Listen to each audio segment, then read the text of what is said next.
things are opening up. So there's this sense that in some people, in a significant proportion, that maybe it's not as bad as it has been. Maybe I don't need to get that third dose. Just a month ago, vaccination centers like this one in Montreal's Park Extension was fuller, some lines forming at the times too, but that's not the reality anymore. In fact, across Quebec, the vaccination campaign is losing steam, and for the last few weeks, the number of doses administered daily is decreasing from over 100,000 in January to now less than half that at times, leaving community organizations and regional health authorities struggling to find a new strategy to get people to get their jabs. If we really want to have a proactive strategy to getting those people that are currently not vaccinated on board, or at least feeling more comfortable moving towards a decision to think about getting vaccinated,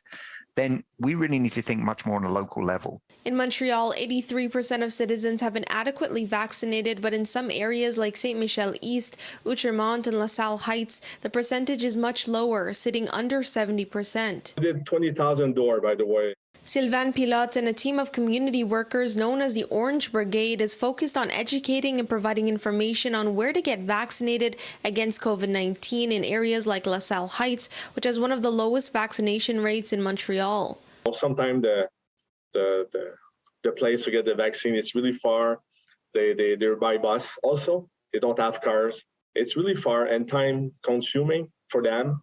Even though we've done a pretty good job as a province to really put vaccines in a lot of places, there are still some, real fundamental aspects that make it very hard for people to get it. With the lack of funding, the Orange Brigade is not able to continue their work, something Pilote says is detrimental, even with pop-up clinics announced in some areas. If you bring a pop-up clinic without any outreach, will not change nothing.